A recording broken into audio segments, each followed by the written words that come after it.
ನನಗೆ big boss ಹೋದ ಬಗ್ಗೆ ನನಗೇನು ಮಾಹಿತಿ ಇಲ್ಲ. ಯಾಕಂದರೆ ಅವರು ನನ್ನ ಹೆಂಡತಿ ಮನೆ ಬೀಗ ಹಾಕ್ಕೊಂಡು ನಾನು ಕಟ್ಟಿದ್ದ ಮನೆಯೇ. ನಾನೇ ಒಂದು 25 ವರ್ಷ ಹಿಂದೆ 10 ಲಕ್ಷ ಖರ್ಚು ಮಾಡಿ ಮನೆ ಕಟ್ಟಿದ್ದೇನೆ. ನಾನು ಕಟ್ಟಿದ ಮನೆಯೇ ನನ್ನನ್ನು ಹೊರಗಡೆ ಜಗಲಿ ಮನಿಸಿ ನಾನು ಕೆಲಸಕ್ಕೆ ಹೋಗಿ ಬರೋ ರಾತ್ರಿ ಒಂದು 10 ಗಂಟೆ ಆಗಿರ್ಬೋದು. ಅಲ್ಲೇ ಹೋಟ್ಲಲ್ಲಿ ಇದ್ದಿದ್ದೆ, ಅದು ಕುಂದಾಪುರ ಹೋಟ್ಲಲ್ಲೇ ನಾನು KSRT ಹೋಟೆಲಲ್ಲಿ ಕೆಲಸ ಮಾಡ್ತಿದ್ದೆ. ಆವಾಗ ಒಳಗಡೆ ಕೌಂಟ್ರ್ ಕೆಲಸ ಮಾಡ್ತಿದ್ದೆ. ಇವರು ನನಗೆ ವಿಷಯನೇ ಹೇಳದೆ ತಾಯಿ ಮಗಳು ಇವರೇ ಮನೆ ಬೀಗ ಹಾಕ್ಕೊಂಡು ಕೀಸ ಹಿಡ್ಕೊಂಡು ಹೋಗಿದ್ದಾರೆ. ಮನೆಯ ಕೀ ಹಿಡ್ಕೊಂಡು ನಾನು ಕಟ್ಟಿದ ಮನೆ ಬೀಗ ಹಾಕಿ ಇವರೇ ಕಟ್ಟಿದ್ದೇನೆ ಅನ್ನುವ ಲೆಕ್ಕದಲ್ಲಿ ನನ್ನನ್ನು ಹೊರಗೆ ಜಗಳಿಯಲ್ಲಿ ಮಚ್ಚಂಗೆ ಮಾಡಿ ಒಂದು ಸತ ಅನ್ನನೂ ಸಹ ಕೊಡದೆ, ಒಂದು ಗ್ಲಾಸ್ ನೀರು ಕೊಡದೆ ರಾತ್ರಿ ಹೋಗಿದ್ದಾರೆ. ನಾನು ಮತ್ತು ನಾನು ನನ್ನ ಮೊಬೈಲಲ್ಲಿ ಯೂಟ್ಯೂಬಲ್ಲಿ ನನಗೆ ಗೊತ್ತಾಯಿತು ಇವರು ಬಿಗ್ ಬಾಸಿಗೆ ಹೋಗಿದ್ದಾರೆ. ಮತ್ತು ಬಿಗ್ ಬಾಸಿಗೆ ಹಾಂ ಇಲ್ಲ ನನ್ನ ಯಾವುದೂ ಅವ್ರು ಕರೀಲಿಲ್ಲ. ನನ್ನ ಎಲ್ಲೂ ಅಪ್ಪ ಅಂತ ಅಡ್ವರ್ಟೈಸ್ಮೆಂಟ್ ಕೊಡಲೇ ಇಲ್ಲ. ಅವಳ ಅಪ್ಪ ಇಲ್ಲೂ ಅನ್ನೋದೇ ಮಾತ್ರ ಹೇಳೋದು. ದ್ವೇಷ ಅಂದರೆ ನಾನು ಸತ್ಯ ಧರ್ಮವನ್ನು ಕಾಪಾಡ್ತೇನೆ. ಇವಳು ಕಳ್ಳಾಟಿಗೆಲ್ಲರೂ ನಾನು ಹೇಳಿ ಬಿಡ್ತೀನೋ ಅಯ್ಯೋ ಅಪ್ಪನ ಮುಖ ತೋರಿಸ್ದ ಆ ಗಂಟ ಅದಕ್ಕೆ ಮಾನ ಎಲ್ಲ ಮರಿದೆ. ಅದು ನನ್ನ ಬಗ್ಗೆ ಎಲ್ಲ ಊರು ತುಂಬ ಹೇಳ್ಕೊಂಡು ತಿರುಗುತ್ತೆ. ಚೈತ್ರ ಮಗಳು ಅಂದರೆ ನಾನು ನನ್ನ ಮಗಳು ಅಂತ ಹೇಳ್ತೇನೆ, ಹೆಮ್ಮೆ ಪಡ್ತೇನೆ ಅಂತೇಳಿ ನನ್ನ ಮೇಲೇ ದ್ವೇಷ ಚಾರು. ನನ್ನ ದೊಡ್ಡ ಮಗಳು ಗಾಯತ್ರಿ, ಅವಳು ಮರ್ಯಾದೆಯಿಂದ ಗೌರವದಿಂದ ಟೀಚರ್ ಕೆಲಸ ಮಾಡಿಕೊಂಡು ಸಣ್ಣ ಪುಟ್ಟ ಹೊಲಿಗೆ ಮಾಡಿಕೊಂಡು ಗೌರವದಿಂದ ಬಾಳ್ತಾರೆ. ಯಾರು ಹಂಗಿಲ್ಲ, ಯಾರು ಸ್ವಾಭಿಮಾನ. ನಮ್ಮ ಮದುವೆ ಅಂದರೆ ಮದುವೆ ಅಂತ ಹೋಗೋದು ಮಾರು. ಆ ನಾಚಿಕೆ ಅವಳಿಗೆ ನಾಚಿಕೆ, ಅವನು ಕಳ್ಳ, ಅವಳು ಕಟ್ಟ, ಅವಳು ಕುಟುಂಬದವರು ಸಹ ಅದೇ ಥರ ಕಳ್ಳರು ಮದುವೆ ಆದ 12 ವರ್ಷ ನಮ್ಮನೇಲೇ ನಾಯಿ ಥರ ಅನ್ನ ತಿಂದು ನಮ್ಮನೇಲೇ ತನ್ನ ಮನೆ ಅಂತ ಅಧಿಕಾರ ಮಾಡ್ಕೊಂಡಿದ್ದವ. ಇವಳು ಸಹ ಅವನು ಒಳಗಡೆ ಕಟ್ಸೋದು, ತಾಯಿ ಅತ್ತೇನು ನನ್ನ ಹೆಂಡತಿನಾಗೆ ಅವನಿಗೇನು ಅನ್ನ ಹಾಕೋದೇನು, ಅವನಿಗೇನು ಟೀ ಕಾಫಿ ಕೊಡೋದೇನು, ಗಂಡನಿಗೆ ಒಂದು ತುತ್ತು ಅನ್ನ ಹಾಕಿದವಳಲ್ಲ, ಗಂಡನಿಗೆ ಒಂದು ಚಹಾ ಮಾರಿ ಕೊಟ್ಟವಳಲ್ಲ. ನಾನು ಮನೆ ಬಂದರೆ ಒಂಥರ ಭಾಳ ಕೂತ್ಕೊಂಡು ಗೋರ ಮಗ ಇವರು ಕೆಲ್ಸಕ್ಕೆ ಹೋಗೋದಿಲ್ಲ, ಎಲ್ಲರೂ ಯಾರು ಮನೆಯಲ್ಲೆಲ್ಲ ಸಂಬಂಧಿಕರ ಮನೆಯಲ್ಲೆಲ್ಲ ಇರೋದು. ನನಗೆ ಬೇಜಾರಾಗ ಬೇಜಾರಾಯಿತು, ನನಗೆಲ್ಲೂ ಮನಸ್ಸು ತಾಂತಿ ಸಿಗ್ತು, ನನಗೆ ಹೋಗ್ತಿದ್ದೆ. ನನಗೆ ಹೆಂಡತಿ ನನಗೆ ಮನೆಯಲ್ಲಿ ನೆಮ್ಮದಿ ಕೊಡ್ತಾ ಇಲ್ಲ. ಅದಕ್ಕೊಂಡು ನನ್ನ ಮಗಳ ಮನೆಗೂ ಅದು ನನ್ನ ಭಾವನ ಕೂಡ ನನ್ನ ಅಕ್ಕನ ಕುಟುಂಬ ಮನೆಗೆ ಹೋಗ್ತಿದ್ದೆ. ಮದುವೆಗೆ ಆಮಂತ್ರಣ ಇತ್ತ? ನನ್ನ ಮದುವೆಗೆ ಆಮಂತ್ರಣ ಇದೆ. ಮದುವೆ 4 ದಿವಸ ಇರುವಾಗ ನೀವು ಮದುವೆಗೆ ಬರಬೇಕು, ನೀವು ಮದುವೆ ಬರೋದು ನಂಗೆ 5 ಲಕ್ಷ ಹಣ ಕೊಡಬೇಕಂತ ನಂಗೆ ಡಿಮ್ಯಾಂಡ್ ಇತ್ತು. ಯಾರು? ಚೈತ್ರ, ನೀವು 5 ಲಕ್ಷ ನನಗೆ 5 ಲಕ್ಷ ಹಣ ಕೊಟ್ಟರು ನೀವು ಮದುವೆ ಬನ್ನಿ. ನಾನು 5 ಲಕ್ಷ ಹಣ ಇವಳಿಗೆ ಕೊಡೋದಾದರೆ ನಂಗೆ ಅಗತ್ಯ ಇಲ್ಲ ಇಂಥ ಮಕ್ಕಳು. ಅಪ್ಪ ನೀವು ಒಳ್ಳೆಯ ರೀತಿಯಾಗಿ ಬಂದು ನೀವು ದುಡ್ಡು ಕೊಡು, ನಿಮ್ಮನ್ನು ಗೌರವದಿಂದ ನನ್ನ ಕರೆದಿದ್ದರೆ ಆಶೀರ್ವಾದ ಮಾಡ್ತೀವಿ. ಖಂಡಿತ ನನಗೆ ಗೌರವ ಕೊಟ್ಟು ತಂದೆ ಅಂತ ಎಲ್ಲೂ ಹೇಳಂತ ಹೇಳಿಲ್ಲ. ತಂದೆ ಇಲ್ಲದ ಮೂಗಂತ ಯಾರೋ ಒಬ್ಬ ವಿಡಿಯೋ ಕಮೆಂಟ್ ಕೊಟ್ಟಿದ್ದಾನೆ, ಸುಳ್ಳು ಹೇಳಿಕೆ ಕೊಟ್ಟಿದ್ದಾನೆ. ತಂದೆ ಇಲ್ಲದ ಮಗಳಂತ.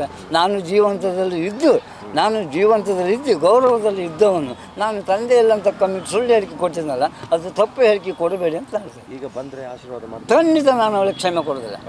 ಅವರು ಅಂಥ 5 ಕೋಟಿ ಹಗರಣವನ್ನು ಹೊಡೆದು ಮಾನವ ಮರ್ಯಾದೆ ನಾನು ತೆಗೆದ್ರು. ನನ್ನ ಕುಟುಂಬದ ಇಡೀ ಕುಟುಂಬ ಮಾನವ ಮರ್ಯಾದೆ ತೆಗೆದ್ರು.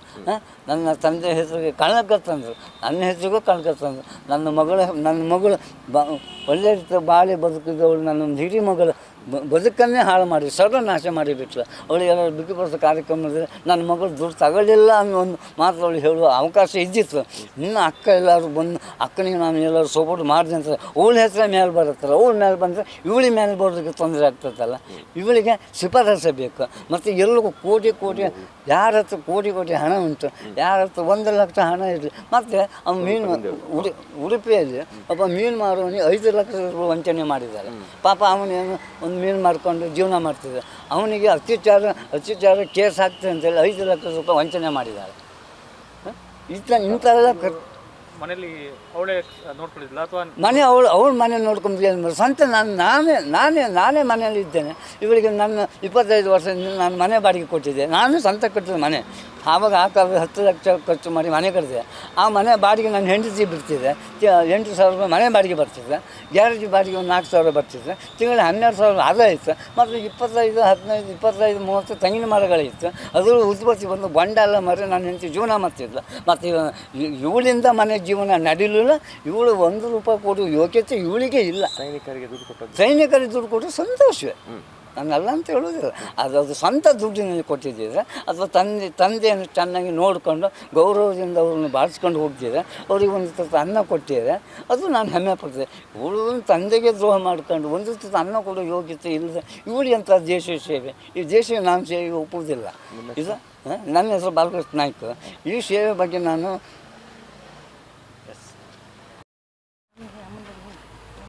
ಈಗ ನಾನು ಮಂಗಳೂರು ಕೆಲಸ ಮಾಡ್ತೀವಿ. ನಾವು ಕೆಲಸ ಮಾಡ್ತೀವಿ. ಮಂಗಳೂರು ಜನಪ್ರಿಯ ಆಸ್ಪತ್ರೆ ದೋಷ ಕೆಲಸ ಮಾಡ್ತೀವಿ. ಜನಪ್ರಿಯ ಇದು ಆಸ್ಪತ್ರೆ ಇದೆ ಅಲ್ಲಿ ಅನ್ನಪೂರ್ಣ ಹೋಟೆಲ್ ಕೆಲಸ ಮಾಡ್ತೀವಿ. ಯಾವುದು ಹೊಸ ಮದುಮಕ್ಕಳು ಏನು ನಾನು ಗೊತ್ತಿಲ್ಲ, ನಾನು ಹೋಗಲಿಲ್ಲ, ಕಾಂಟ್ಯಾಕ್ಟ್ ಇಲ್ಲ, ನಾನು ಮನೆಗೆ ಹೋಗಲಿಲ್ಲ. ಇನ್ನು ಹೋದ್ರೆ ಬಂದರೆ ಬಾ ಬಿಟ್ಟರೆ ಬಿಡ ಅಂದರೆ ಮನಪೂರ್ವಕವಾಗಿ ಹೇಳಿಕೆ ಕೊಟ್ಟಿದ್ದಾರೆ. ಅಂದರೆ ಇವಳಿಗೆ 15 ಲಕ್ಷ ಕೊಟ್ಟೆ ಅಂತ ಸುಳ್ಳು ಅಪವಾದ ಮಾಡಿದ್ದಾರೆ. ಅದು ಅವ್ರು ಕೊಟ್ಟದ್ದು ಸುಳ್ಳು.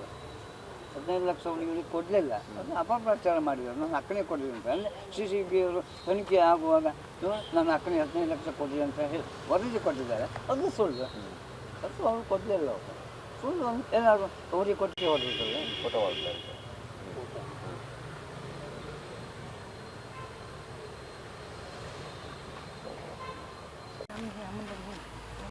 ಈಗ ನಾನು ಮಂಗಳೂರು ಕೆಲಸ ಮಾಡ್ತೀವಿ. ನಾವು ಕೆಲಸ ಮಾಡ್ತೀವಿ. ಮಂಗಳೂರು ಜನಪ್ರಿಯ ಆಸ್ಪತ್ರೆ ದೋಷ ಕೆಲಸ ಮಾಡ್ತೀವಿ. ಜನಪ್ರಿಯ ಇದು ಆಸ್ಪತ್ರೆ ಇದೆ ಅಲ್ಲಿ ಅನ್ನಪೂರ್ಣ ಹೋಟೆಲ್ ಕೆಲಸ ಮಾಡ್ತೀವಿ.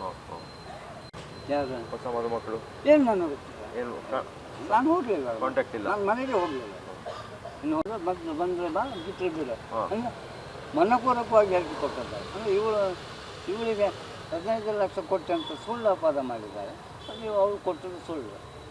15 ಲಕ್ಷ ಇವಳಿಗೆ ಕೊಡಲಿಲ್ಲ, ಅದು ಅಪಪ್ರಚಾರ ಮಾಡಿದ್ದಾರೆ. ನಾನು ಅಕ್ಕನೇ ಕೊಡಲಿ ಅಂತ ಅಂದರೆ CCB ಅವರು ತನಿಖೆ ಆಗುವಾಗ ನಾನು ಅಕ್ಕನೇ 15 ಲಕ್ಷ ಕೊಡಲಿ ಅಂತ ಹೇಳಿ ವರದಿ ಕೊಟ್ಟಿದ್ದಾರೆ. ಅದು ಸುಳ್ಳು, ಅದು ಅವ್ರು ಕೊಡಲಿಲ್ಲ. ಅವರು ಸುಳ್ಳು ಏನಾದರೂ ಅವರಿಗೆ ಕೊಟ್ಟಿಗೆ ಹೊಡೆದಿದ್ದಾರೆ.